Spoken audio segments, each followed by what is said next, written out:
começar o tema propriamente dito, e como é o mês dedicado ao professor, nós estamos muito próximo do Dia do Professor, eu queria relatar um caso, uma cena muito marcante no contexto desta época.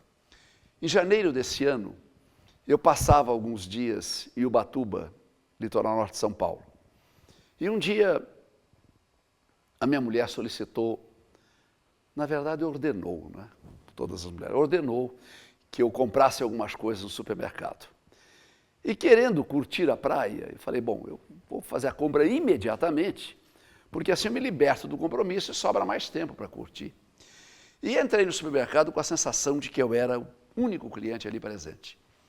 E estava lá naquele corredor, entre as gôndolas de produtos, com a minha listinha na mão, quando no final do corredor eu vi uma garotinha, deveria ter 5 anos, não mais, e ela nem sequer percebeu que a observava. E olhando aquela menina, de repente, eu fui tomado pela impressão de que ela estava sendo vítima de um surto. E me perguntei, meu Deus, será que é epilepsia? Será que é autismo? Porque, de repente, ela começou a se agitar, e bater os pés, e balançar os braços num frenesi. E, de repente, no meio daquela agitação, assim, mamãe, a minha professora, mamãe, ela está entrando no supermercado, mamãe. E eu pensei, meu Deus, para aquela criança não é uma professora, não é uma mulher, é um Deus. Mas é um Deus vivo, é um Deus que nos abraça, é um Deus que nos beija. E saí daquele supermercado pensando, será que todo professor tem a capacidade de sentir a dimensão do que efetivamente ele representa?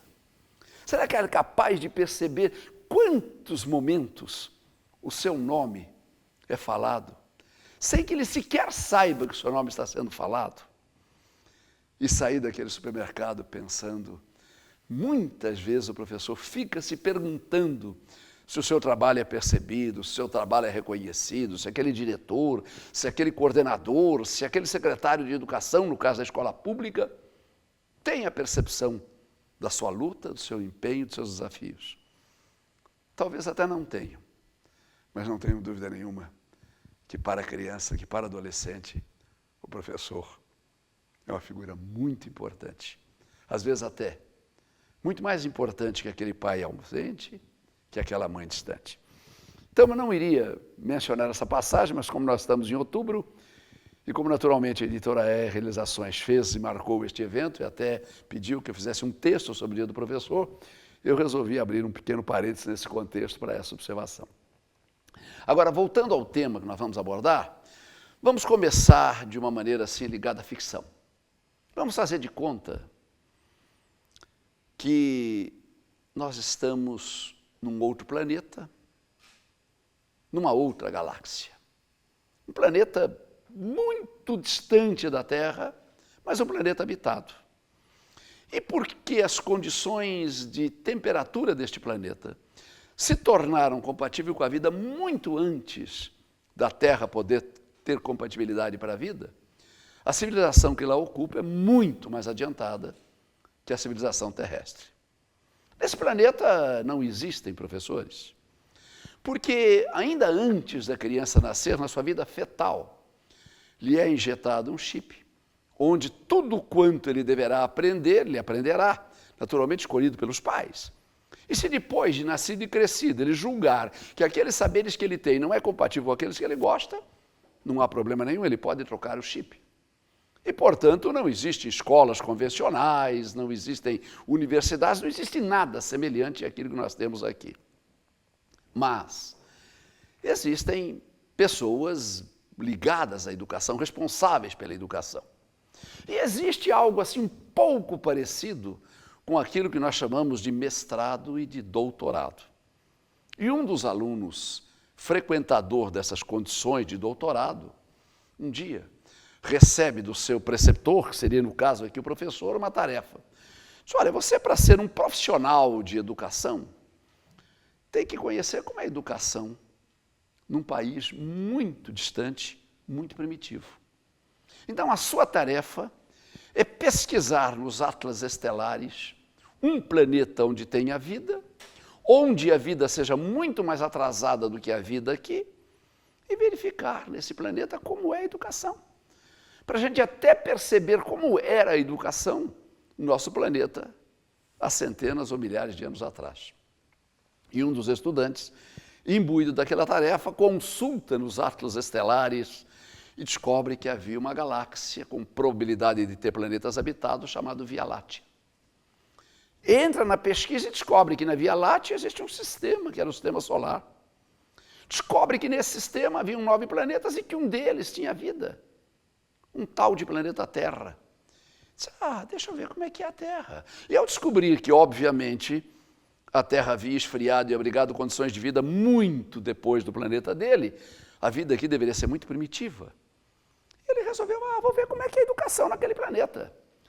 Aí ele descobriu que a Terra, meu Deus do céu, era muito grande, tinha muitos continentes. Ele resolveu escolher um continente aleatoriamente e caiu a América do Sul. Poxa, vou ver como é que é a educação na América do Sul. Mas aí ele descobriu que a América do Sul era dividida em muitos países, não dava. Vou escolher o maior dele, escolheu o Brasil. Daí viu que o Brasil era dividido em muitos estados, meio que na base da minha mãe mandou dizer que esse daqui escolheu São Paulo. E resolveu, de uma certa forma, ver como é que era a educação em São Paulo. E achou que era tão curiosa, tão interessante, tão diferente daquele seu mundo, que ele resolveu vir fazer uma pesquisa em campo, em loco.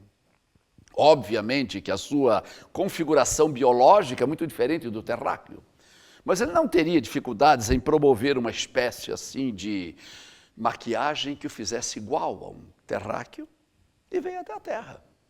E misturado no meio de nós, sem que ninguém soubesse que ele era um ET, andou percorrendo escolas, assistiu aulas, mutando-se de fisionomia, ora homem, ora mulher, ora adolescente, ora adulto, frequentou educação infantil, ensino fundamental, ensino médio e, depois de algum tempo, teve todos os saberes necessários para cumprir os desafios que o seu professor passou. E quando ele voltou ao seu mundo, o professor pediu a ele para dar uma aula para os seus colegas sobre como era a educação na Terra, de uma maneira especial no Brasil e de uma forma particular em São Paulo. E ele começou dizendo, lá é interessante, as pessoas não têm chips injetados para aprender, elas aprendem com profissionais, os professores. E disse uma coisa muito interessante, e entre os professores da educação infantil até o ensino superior, existem 2 categorias. E os seus colegas disseram, 2 categorias como? Existem 2.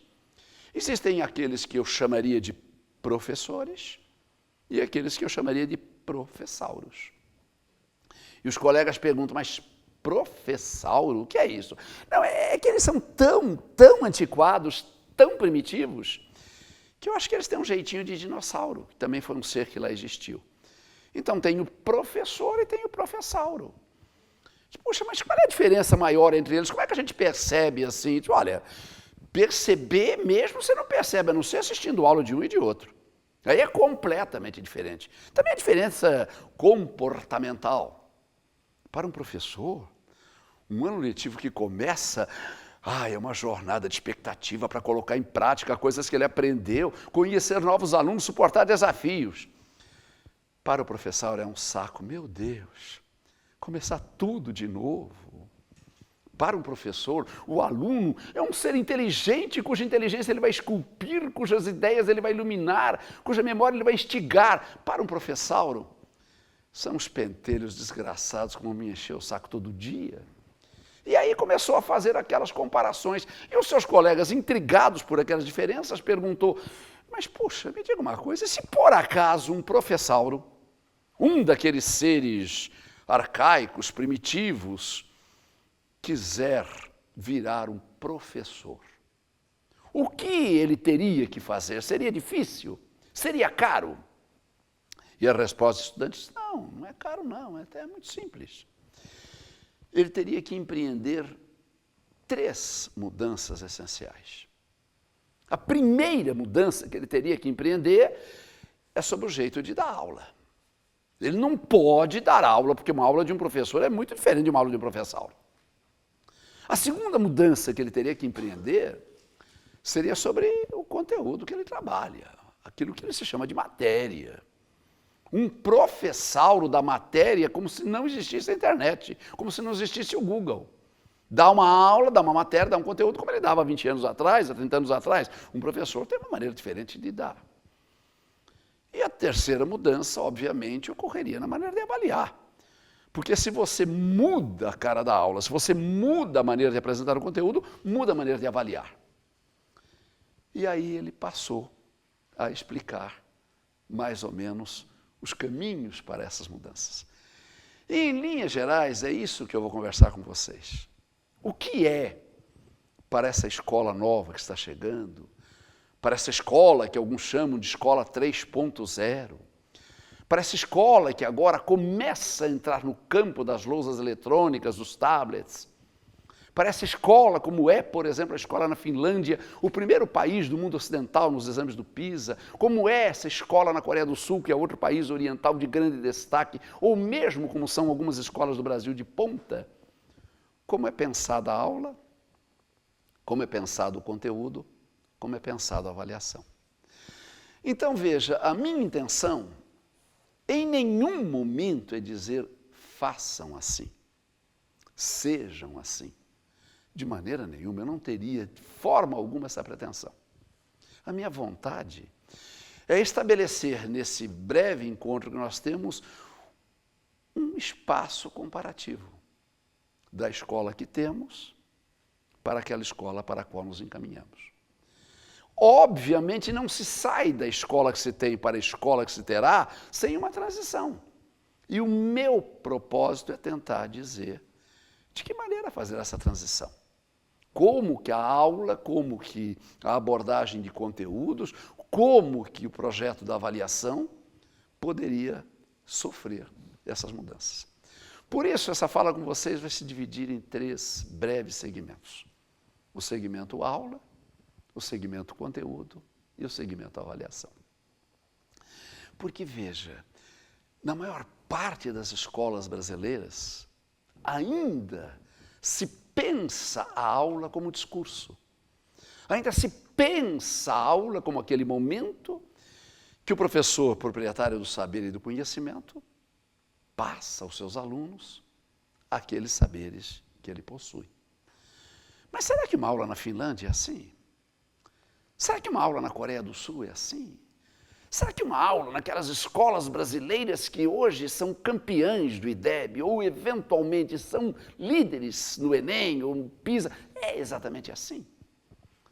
Por isso que eu vou contar como são estas aulas, volto a repetir, não com o intuito de dizer mudem, mas para que você tenha essa perspectiva da escola que temos, para aquela escola que daqui a 8, 10, 12 anos, talvez menos, está se implantando e também com relação ao conteúdo e avaliação. Por isso, são os 3 segmentos que nós vamos falar. E para contar para vocês de que maneira é uma aula naquele estilo finlandês ou coreano, ou mesmo brasileiro ainda, que há algumas exceções, eu vou lhes contar uma história verdadeira que aconteceu comigo há tanto tempo. Mas há tanto tempo,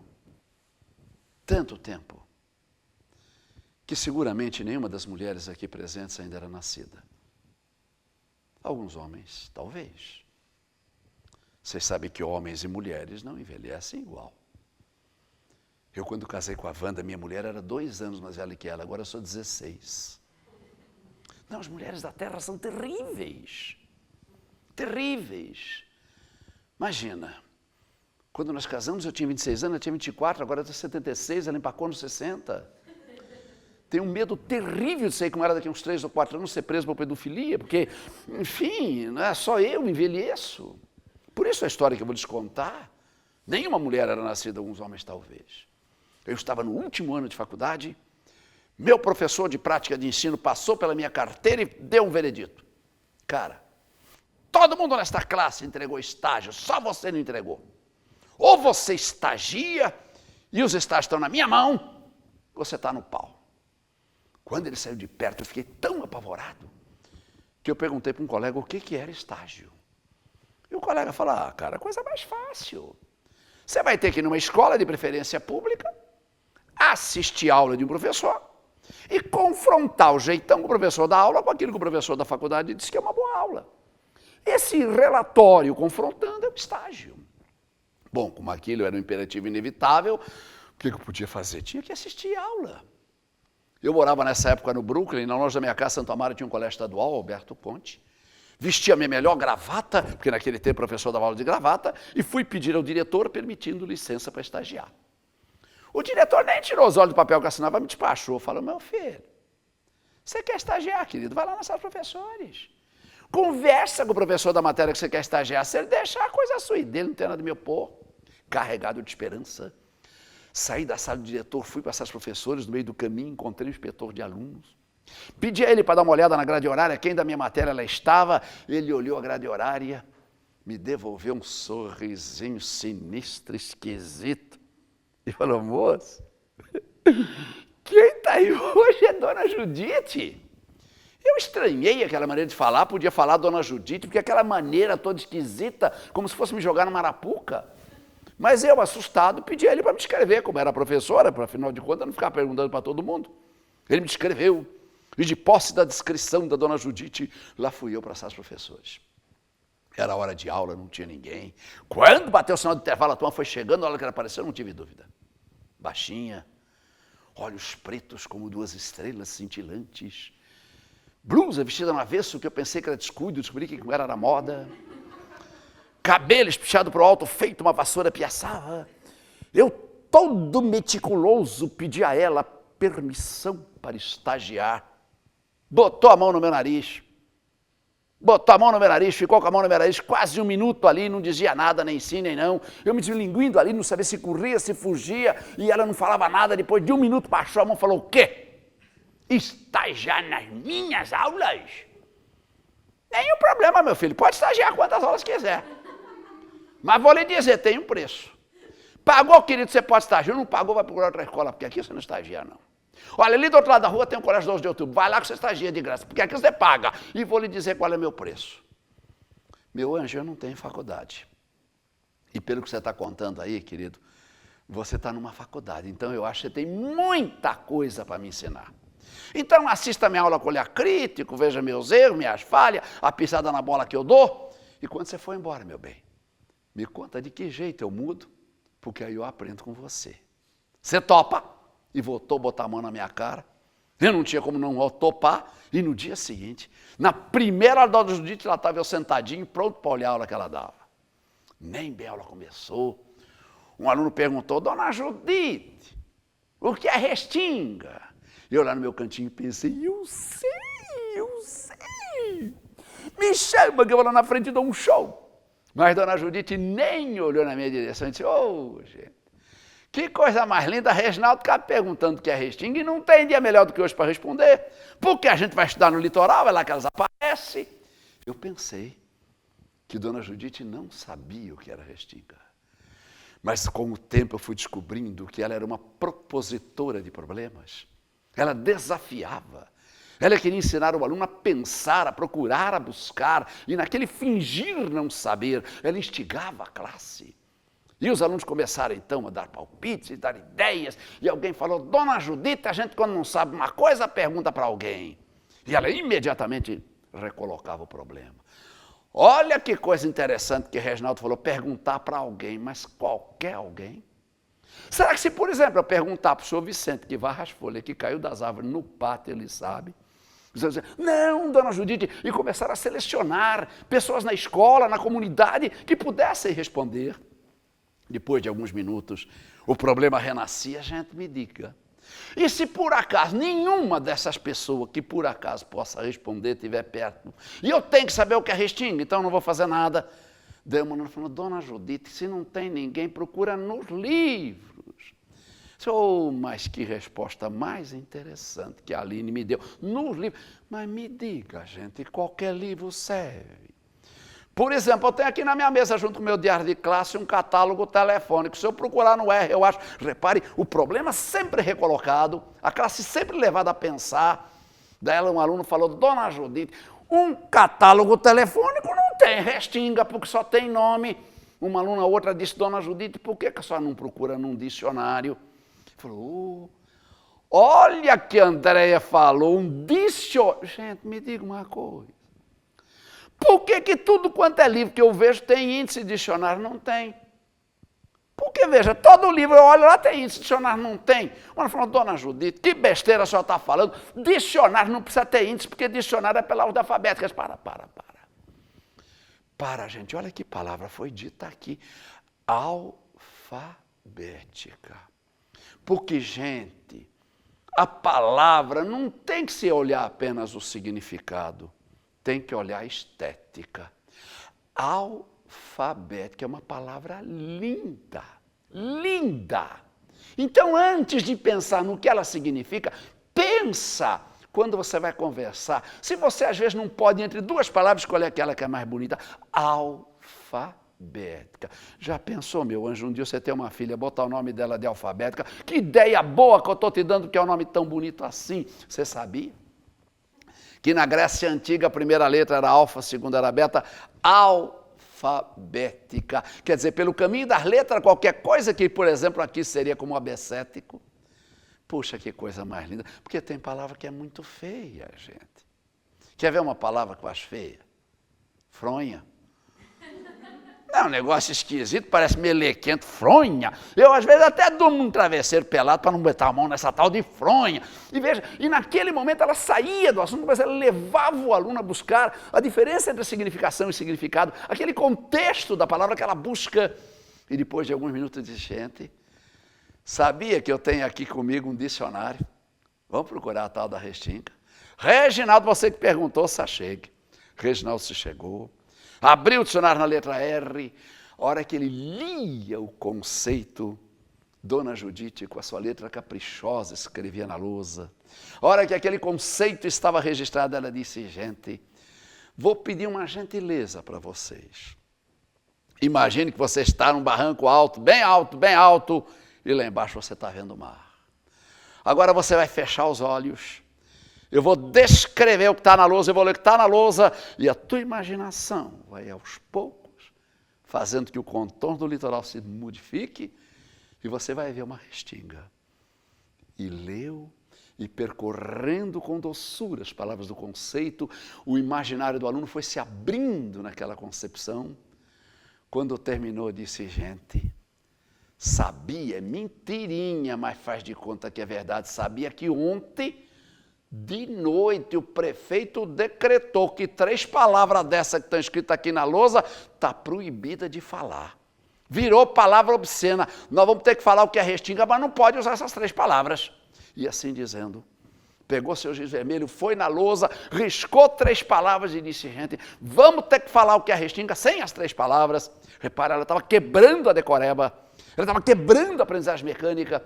E quando o desafio foi lançado, ela percorreu as carteiras e disse, na próxima fase você é verde, amarelo, azul, vermelho, branco, verde, amarelo, azul, até o último aluno.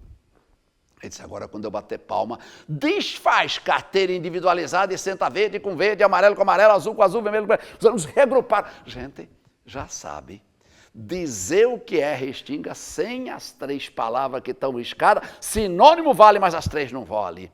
E a classe se transformava num laboratório de discussão.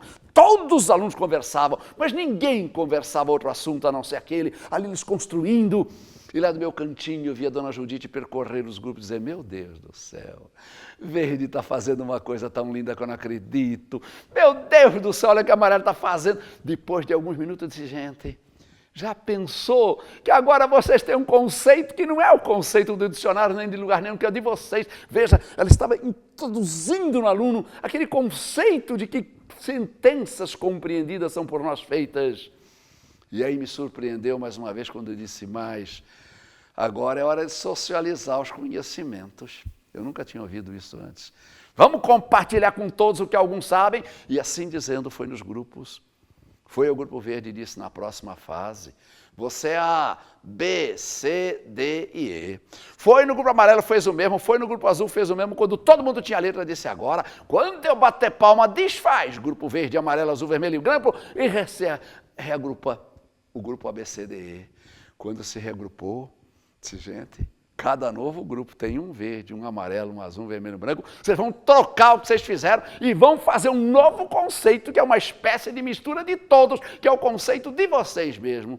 E a classe discutia, e naquele momento realmente a aprendizagem se consolidava, não com uma decoreba fria, mas com aquele contexto de ser criado e gerado pelo próprio aluno.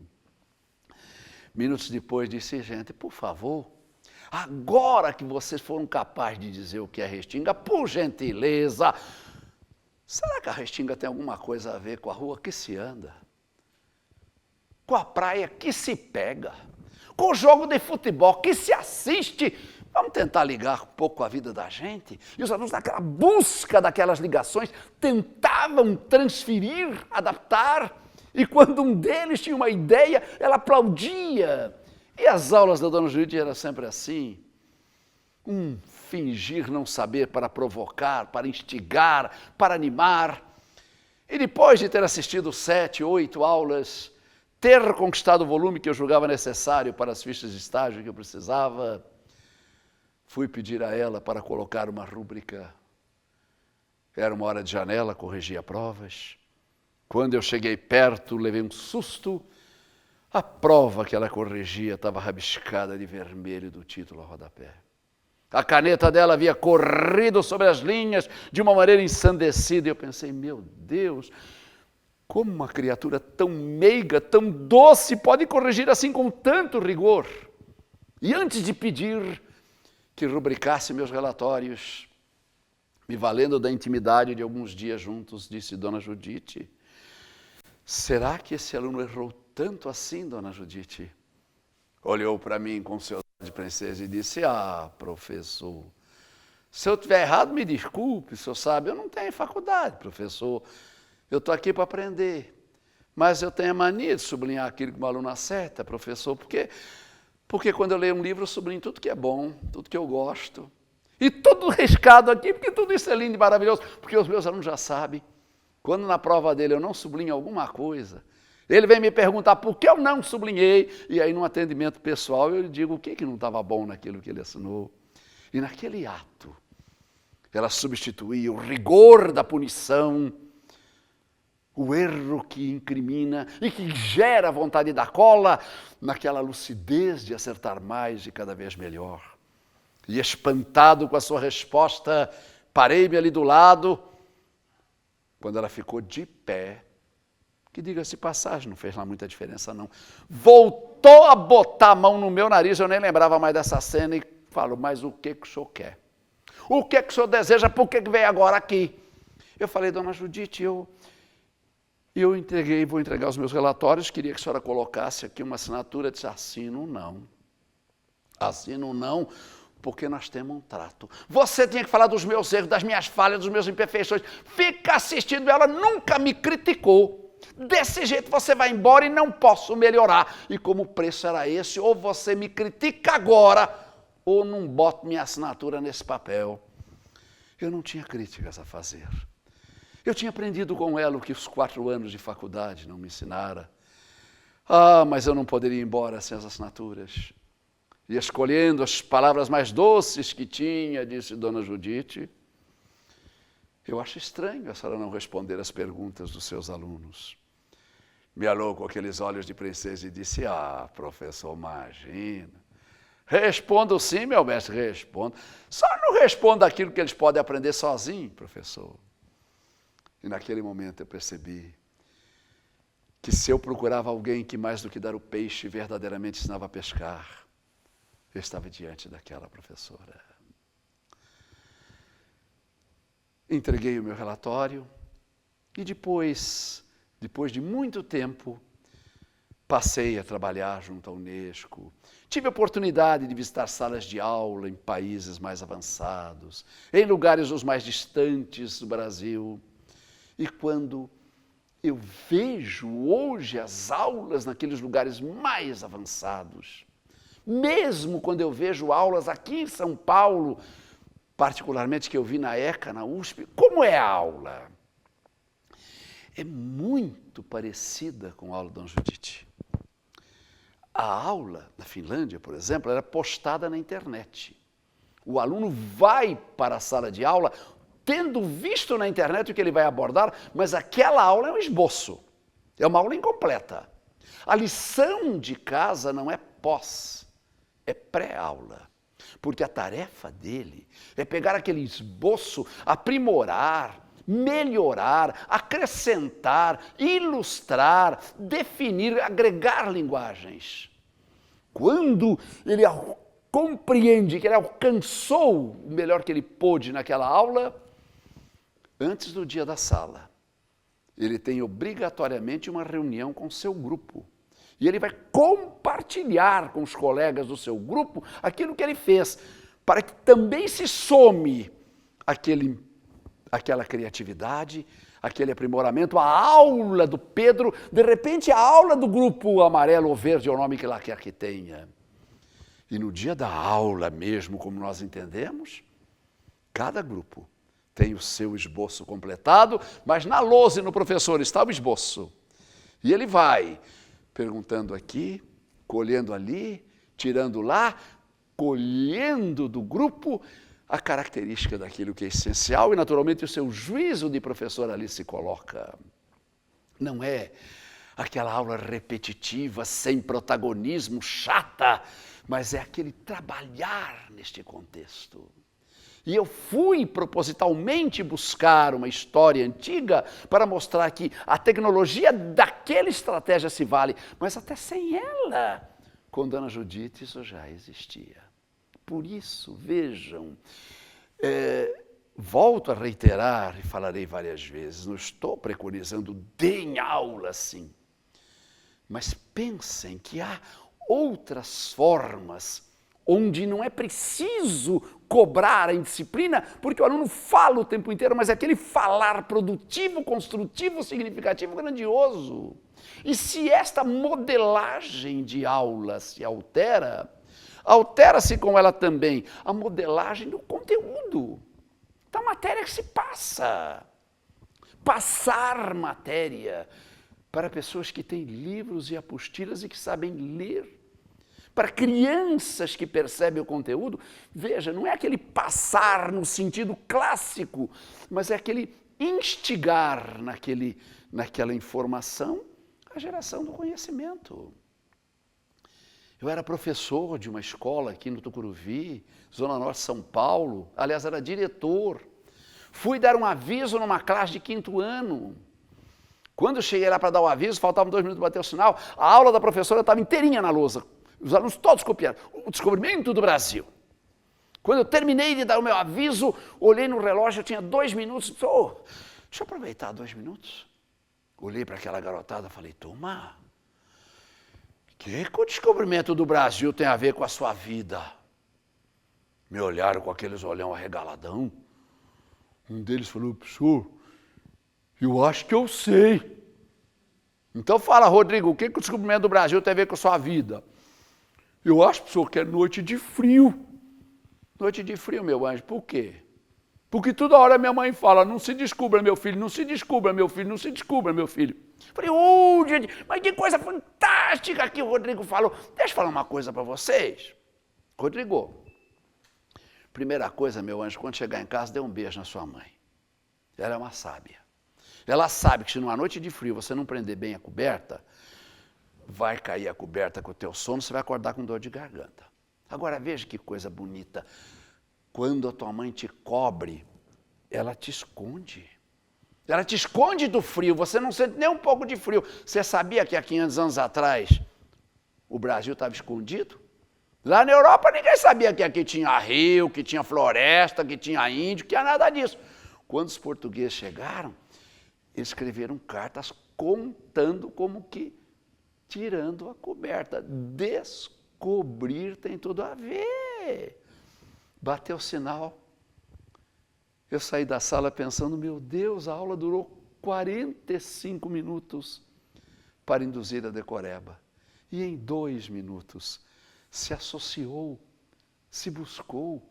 Então, gente, o conteúdo é muito sério para ser passado. Ele tem que estar ligado na rua que se anda, no caminho que se percorre. A língua portuguesa a gente aprende para conversar, para discutir, para paquerar, para argumentar, para debater. A matemática a gente aprende para compreender o dinheiro que ganha, para administrar as contas que faz, para descobrir que a televisão mente quando fala que a Casa Bahia não aumenta o preço, só tem um jurinho ali. A geografia serve para a gente entender o Jornal Nacional, a história serve para a gente perceber que no desfile de moda, muitas vezes, o passado se retoma. E, no entanto, muitas vezes se passa o conteúdo de uma maneira estática, fria, professoramente falando, ao invés de ser como aquele professor propositor, extinguidor, com cuidado imenso com o vocabulário.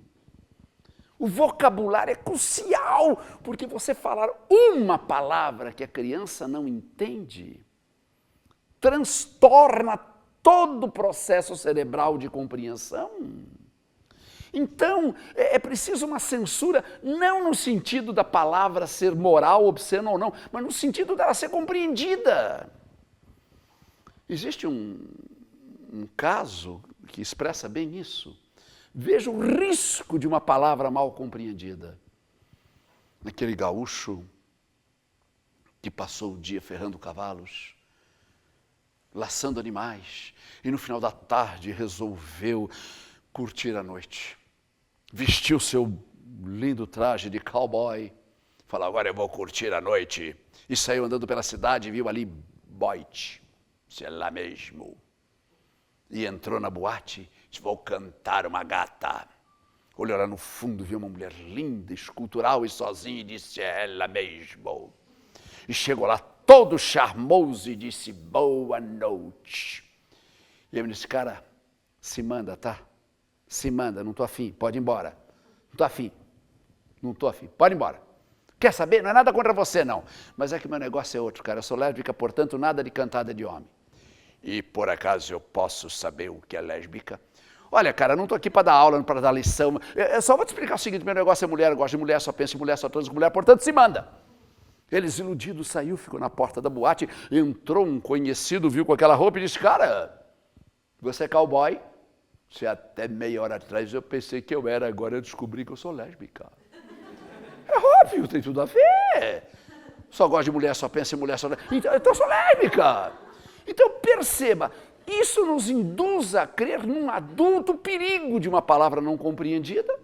Agora imagine a dimensão disso. Então muitas vezes a criança decora porque aquele conteúdo foi passado em termos abstratos.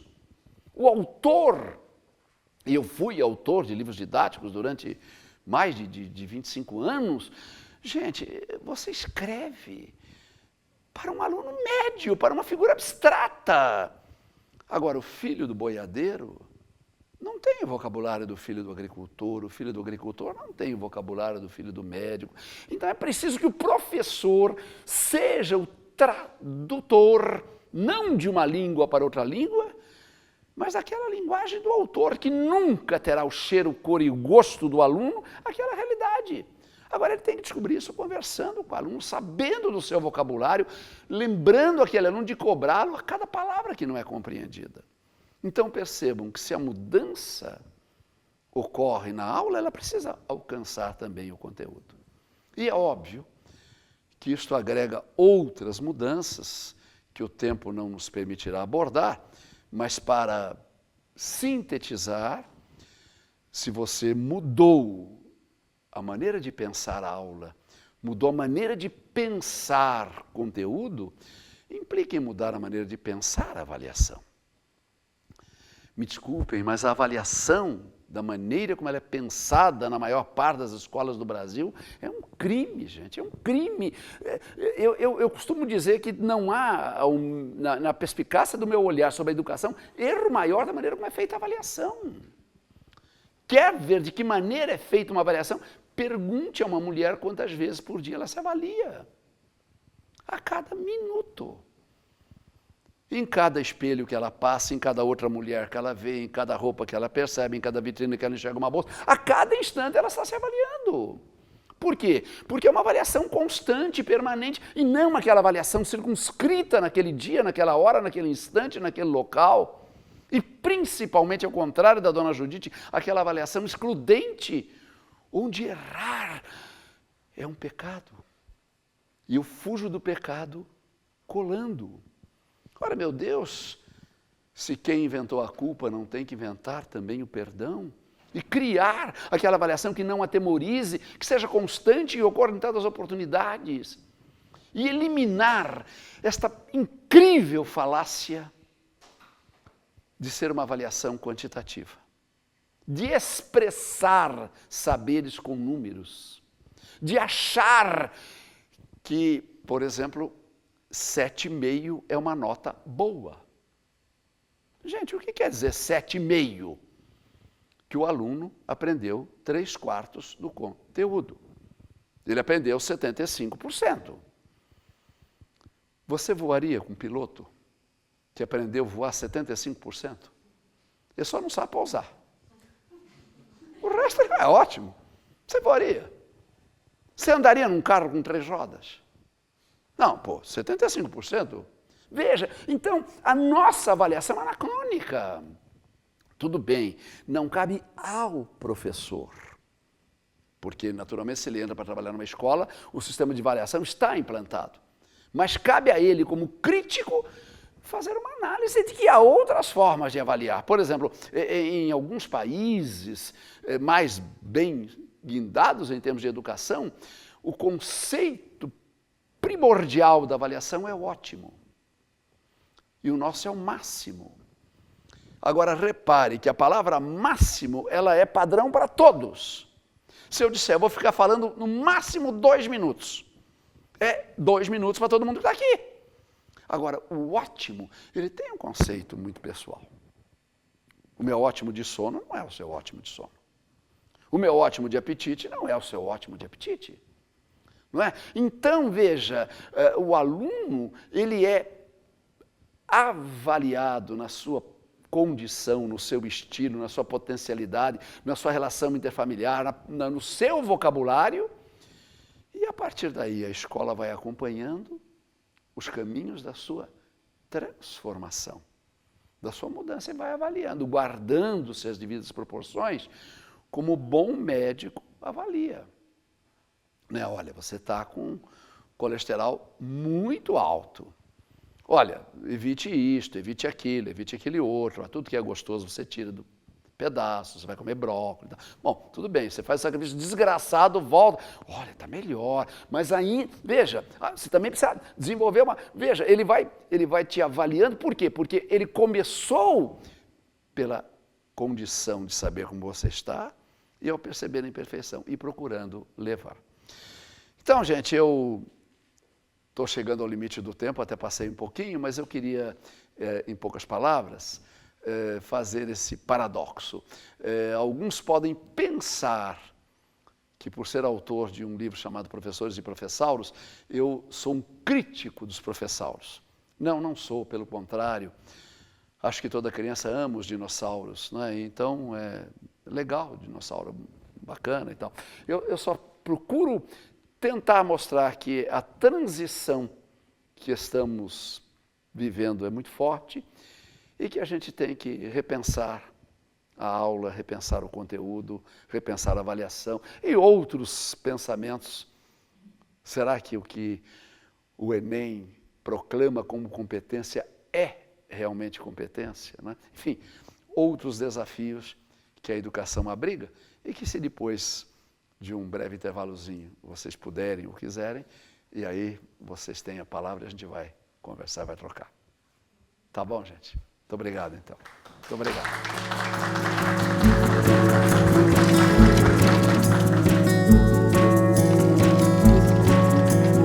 Meu nome é Denis e durante a sua palestra, professor, eu anotei 2 perguntas aqui. A primeira é a seguinte: como resolvemos a tensão entre um conteúdo dinâmico, interativo e as exigências arcaicas para passar em um vestibular, para entrar em uma universidade, né? Essa seria a primeira. E a segunda é a seguinte: é possível alinhar criatividade como a da dona Judite com a pressão de cumprir conteúdos pré-estabelecidos? Você tem toda a razão. O exame vestibular é absolutamente absurdo, mas eu quis mostrar que, ao meu ver, me parece ser muito mais uma realidade conjuntural do que propriamente uma deficiência, e que um vestibular muito bem feito e muito inteligente selecionaria muito mais estudantes do que o número de vagas, e o problema existiria. No que diz respeito à segunda pergunta, eu creio que ela está muito ligada à primeira, muito ligada. O primeiro anseio da resposta é dizer não.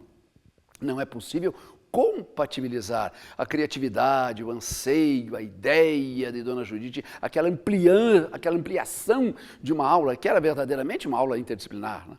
A Dona Judite era, circunstancialmente eu descrevia a geografia, mas ela, quando falava nas palavras, entrava pela língua portuguesa, quando falava em linguagem, entrava por outros campos e tal. Não é possível compatibilizar com aquela obsessão de seguir o programa e tal.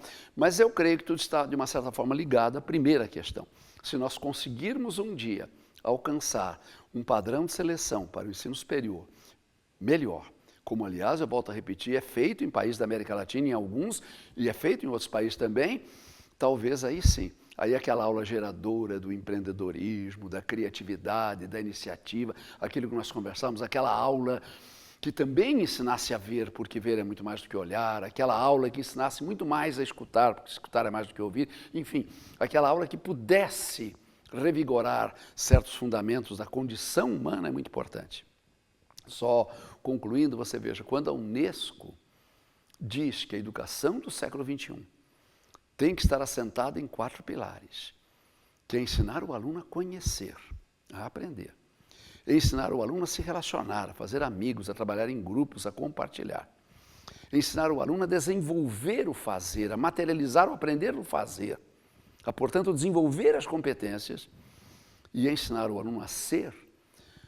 Você vê que muito poucas escolas brasileiras fazem isso, e não porque não queiram fazer, mas que talvez estejam amarradas naquela condição. Tanto que eu me atrevo a dar uma opinião. Eu acho que a educação infantil brasileira está muito próxima de uma excelente educação infantil. Claro, sempre ressalvando as exceções. O ensino fundamental brasileiro está um pouco mais distante. O ensino médio brasileiro está bem mais distante. Por quê? Exatamente porque a educação infantil ainda não tem essas pressões, não é? Ainda não foi totalmente contaminada por esse processo. Ainda é raro aquele pai da educação infantil inquirir a professora, mas, né, qual o IDEB do meu filho? Né? Qual o Enem? Ainda não. Né? E eu estava dizendo, então, nesse aspecto, ela é mais solta, ela pode se abrir para uma criatividade maior. Mas de que adianta isso?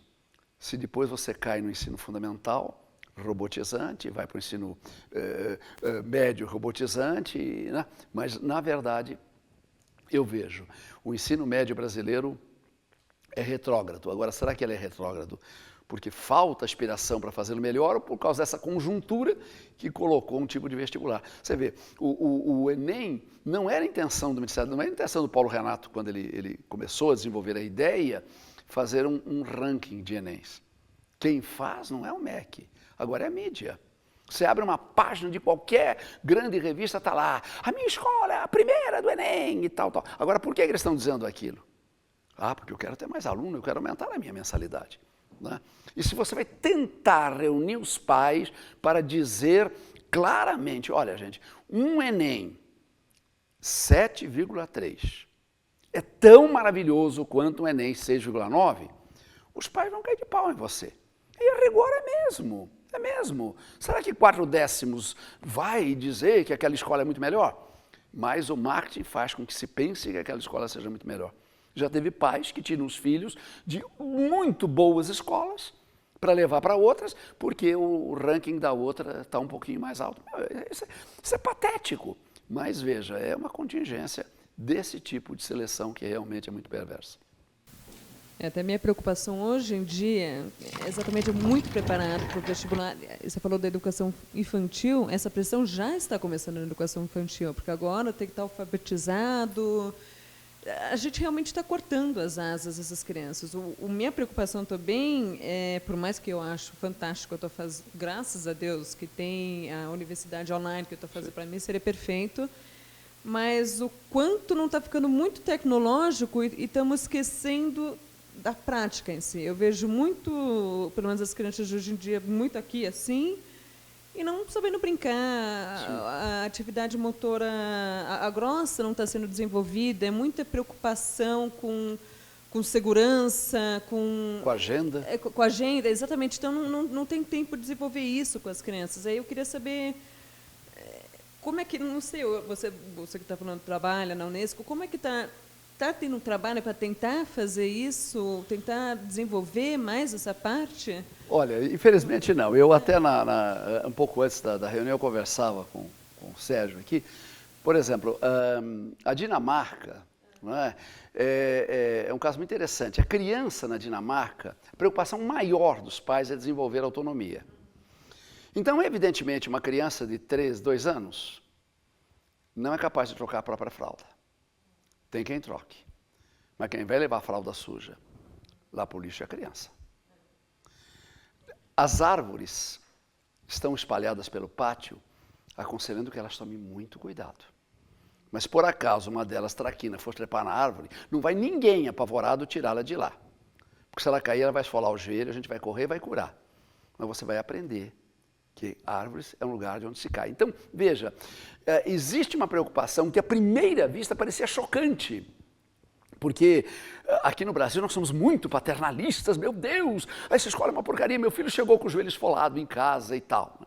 Enquanto que lá a sociedade entende que isso é, de uma certa forma, muito natural, muito compreensiva.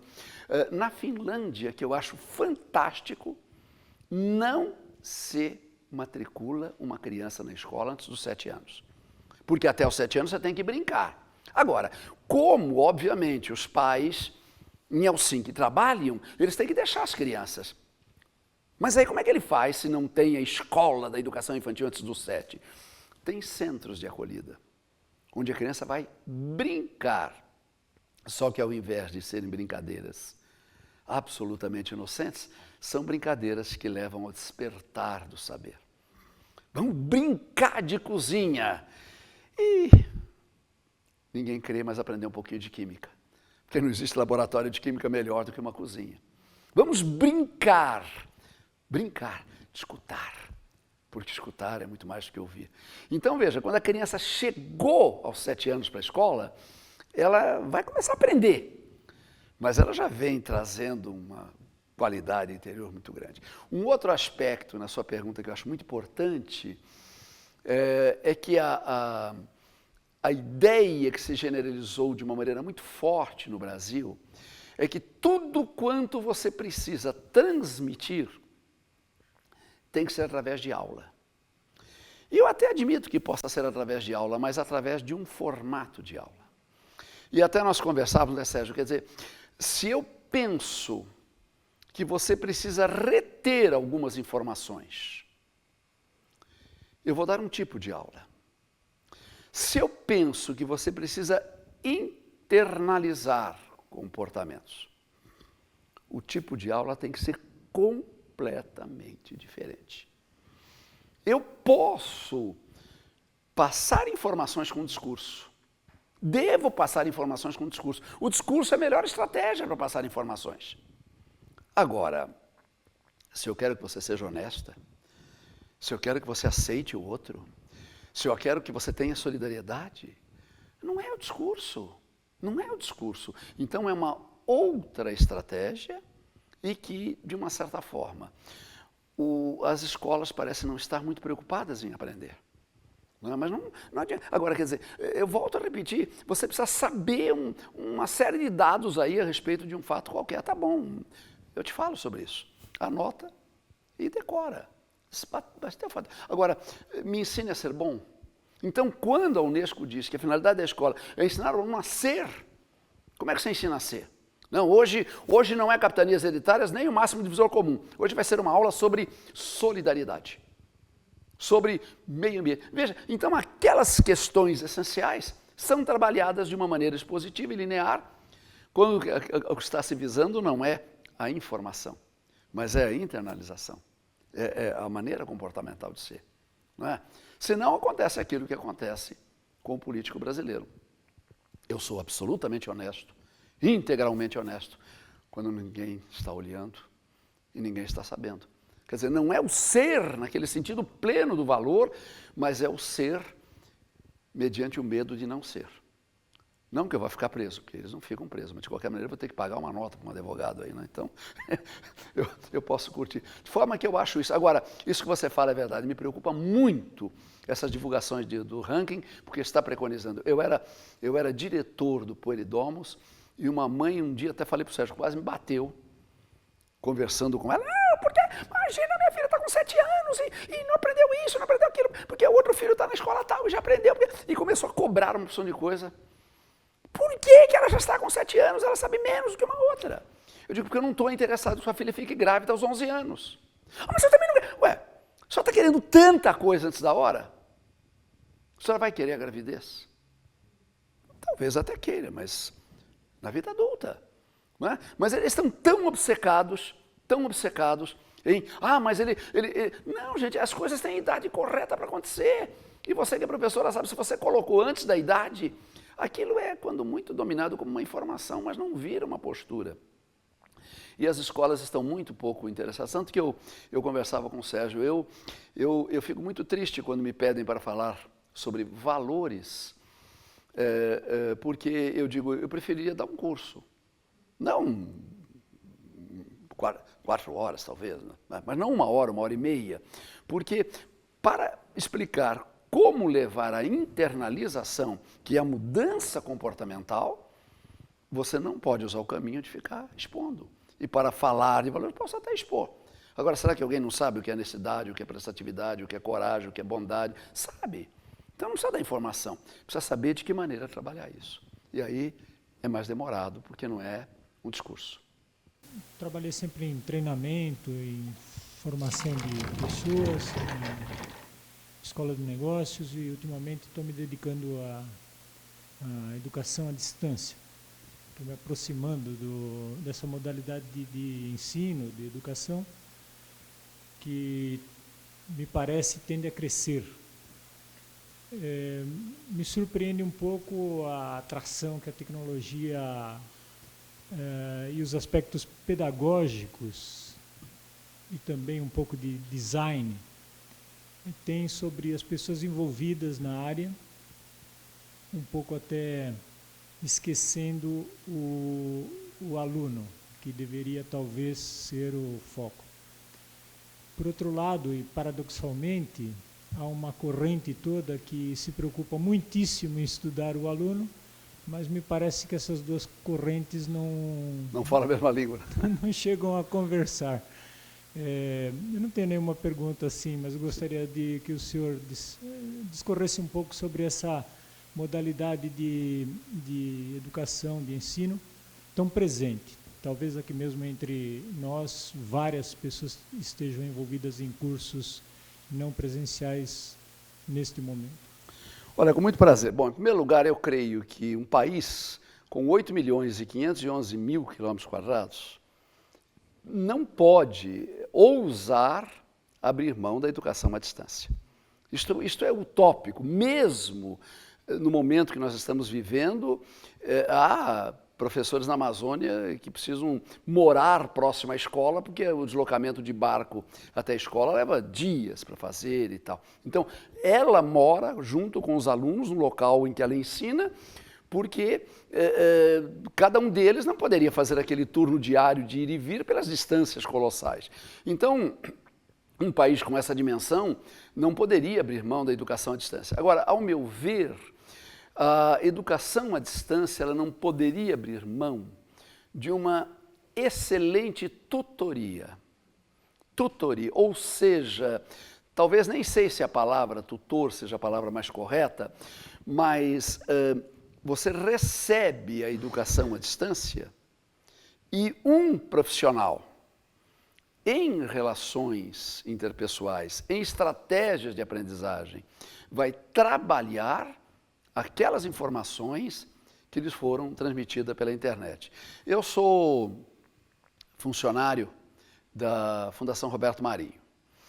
E o meu contrato com o canal Futura, que é da Fundação, prescreve que uma vez por ano eu devo dar uma palestra para executivos.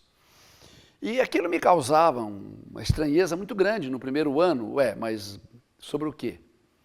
Aí me explicaram.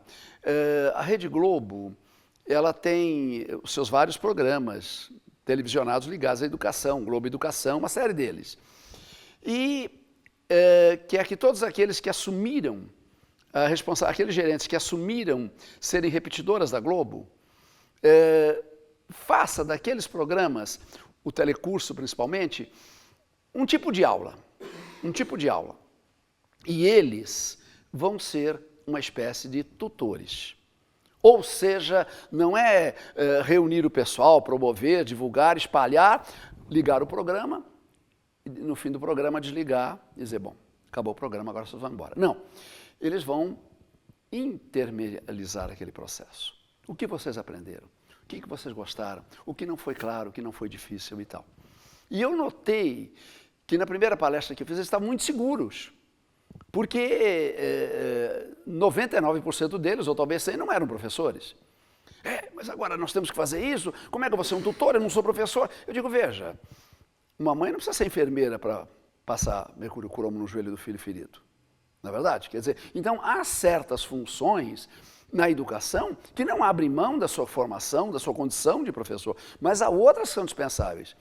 O tutor é aquele instigador, é aquele que provoca. O telecurso está lá.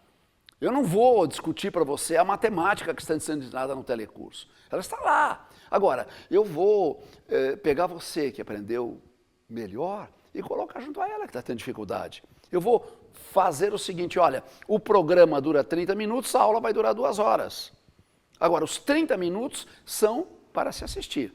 E o restante para que eu possa monitorar esse processo de discussão, de internalização, colocando um com o outro, esclarecendo, ajudando e não chamando a mim saberes. Olha, professor, eu não entendi aquela colocação ali, tal. Puxa, eu também não entendi. Alguém aqui teria entendido? Vamos ajudar? E eu digo, e muitas vezes ele até entendeu. Ele até entendeu. Mas ele não pode resguardar-se de dizer que entendeu, porque algumas vezes ele não entenderá. Então, fazer daquele grupo um processo de compartilhar. Então, eu sinto que se a educação à distância vier a ser desenvolvida com esse cuidado, eu acho que ela pode contribuir muito, mas é importante trabalhar este pessoal. É muito importante treinar este pessoal. Uma outra coisa, todo mundo no Brasil fala da emergência da classe C e D. E realmente ela é um fato. Se você pegar essas faculdades chamadas periféricas, grande parte dos alunos nunca imaginaram que um dia estariam numa faculdade. Nasceram pensando que o limite dele, quando muito, seria chegar até o ensino fundamental, nem o ensino médio. Mas a vida mudou, o país mudou, eles chegaram a uma universidade. E muitos deles aprendem muito bem o que aprenderam. A matéria que é ensinada no curso. Se tornam administradores competentes, contabilistas competentes e não arrumam emprego. Por que não arrumam emprego? Porque a faculdade se preocupou em ensinar-lhes os conteúdos. Mas ele não tem a postura. Ele não foi criado num ambiente onde alguém pudesse lhes dizer que há maneiras de falar, há maneiras de vestir, há maneiras de se apresentar. E isto tudo é uma carência muito grande, porque às vezes ele sai da faculdade com aquele saber prontinho, ele vai se apresentar para disputar uma vaga, ele é submetido a uma entrevista, e ele é reprovado porque ele está com uma roupa absolutamente inadequada, porque ele está falando num tom absolutamente inadequado, e isto a faculdade não cuidou-se de apresentar. Então eu sinto que isto tudo poderia ser feito com esses trabalhos de tutoria que podem representar. Então eu volto a reiterar, eu acho que num país com a dimensão que temos, o ensino à distância é muito importante, mas ele seria parte do processo de formação, que se complementaria com esta intervenção de um tutor, que eu volto a reiterar, não é o conhecedor, mas é o provocador, é o instigador. Você entendeu direito? Aquilo, então fale aqui. Fale você agora, fale você. Enfim, o programa dura, vamos dizer, 40 minutos, a aula vai durar 2 horas. E aquele espaço posterior é verdadeiramente o espaço da aprendizagem, da consolidação. E aí, a gente vai dizer uma coisa que parece anacrônica. Anacrônica. Qual é o melhor método do mundo para trabalhar esse instante depois da informação, quando o canal foi desligado, para dizer, bom, agora nós temos... Qual é? Por incrível que pareça, tem mais de 2000 anos. É o método socrático. É o método socrático, não é, sabe? Ah, não, agora eu vou dar minha aula. Não. Eu vou pedir para que você argumente. Fale você. Eu vou perceber que talvez o seu argumento seja um pouco fraco, mas eu não vou diminuí-la dizendo que o seu argumento está fraco. Eu vou pedir a sua opinião sobre o argumento dela, sua opinião, de tal maneira que você mudará o seu argumento pela consciência de que outros argumentos foram colocados. E a figura do monitor é imprescindível. E ele não precisa entender nada daquilo que o telecurso deu, ou que aquilo que a televisão deu. Então é nesse sentido que eu vejo esse trabalho de preparação deste tipo de monitoria, ou o nome que se queira dar a quem envolva tutoria, monitoria, enfim, esse processo. Que é também o campo de trabalho com valores. Você vai trabalhar valor. Não, hoje não é máximo divisor comum, nem capitanias hereditárias, nem o Planalto Meridional. Hoje vamos falar de bondade. Fala, tudo bem, mas entra por um ouvido e sai por outro. Por quê? Porque, evidentemente, se verbalizou, quando há que se levar a uma conscientização. Você aprende os afluentes da margem esquerda do Rio São Francisco para responder na prova. Agora você aprende a ser honesto para viver. E aquilo que você aprende para viver, você não pode aprender pelo mesmo caminho que você aprende para poder repetir numa prova. E é nisso que eu vejo uma deficiência. Ainda não se criou, não se percebeu que diferentes conteúdos precisam ser passados de maneiras diferentes, de formas diferentes. Mas é mais ou menos... Professor, sobre isso, nós estamos vivendo uma experiência na escola agora de produção de material a partir da tecnologia, de educação infantil até o ensino médio. Nós estamos assumindo esse papel de tutor. Sim. E os alunos estão produzindo material para ser postado em canais de YouTube, Facebook, na rede. A impressão que estamos tendo, enquanto escola, é que não estamos vivendo uma revolução tecnológica, mas estamos vivendo uma revolução metodológica. Sim, sem dúvida. Então, sem dúvida. os alunos, eles aprenderam um conteúdo tão mais fácil, produzindo, interagindo com a presença do professor ali, que está sendo fantástico. Então, o senhor concordaria com isso, que a revolução é muito mais metodológica do que mas sem dúvida, mas indiscutivelmente, até porque, veja bem, os valores que vocês estão trabalhando, como a Escola Batista trabalha, eles são valores perenes, são valores que eram valores há 2000 anos atrás, não é verdade? São valores universais. A bondade não é uma coisa brasileira da Vila Clementino. Ela não é uma coisa brasileira de São Paulo, ela transcende o espaço geográfico e ela transcende o tempo histórico, não é? Portanto, vocês não vão ensinar algo novo, vocês vão trabalhar a aprendizagem de uma maneira nova. Então, é essencialmente uma revolução de natureza metodológica, sem dúvida nenhuma. E com uma vantagem muito grande, porque quando a criança aprende, e quando ela se encarrega de ensinar, ela ensina numa linguagem muito igual à linguagem de quem ouve, que é a linguagem dele. Não é? Como é que uma criança aprende a mexer com o celular? Acabou de ganhar um celular, como é que ela aprende? A mãe dá um manual para ela? Ela aprende com outra. Erra, aprende, erra, fica horas a fio ali, e ela fica afiada. Agora, com outro. Então você veja, todo mundo fala, Vygotsky. O que Vygotsky, na verdade, trouxe de forte para a pedagogia? Não é? a ideia de que a melhor maneira da criança aprender é aprender com outra criança. Agora, para que ela aprenda com outra criança, tem que ter aquele professor que aproxime, que leve, que corrija, enfim, aquele professor, não o ensinante, mas aquele que vai instigar, a provocar. De repente, uma ideia não foi levantada. Deixa eu levantar essa ideia aqui. Agora, não levanto para logo depois recitá-la. Levantei a ideia, então, e o que você acha? Fala você. Isso é muito importante.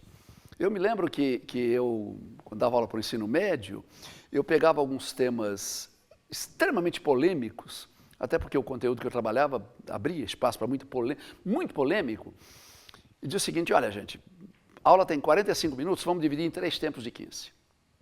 Primeiros 15 minutos, eu vou ser o advogado do sim. Né? Até eu usava o guarda-pó. Passava 15 minutos, vou ser o advogado do não.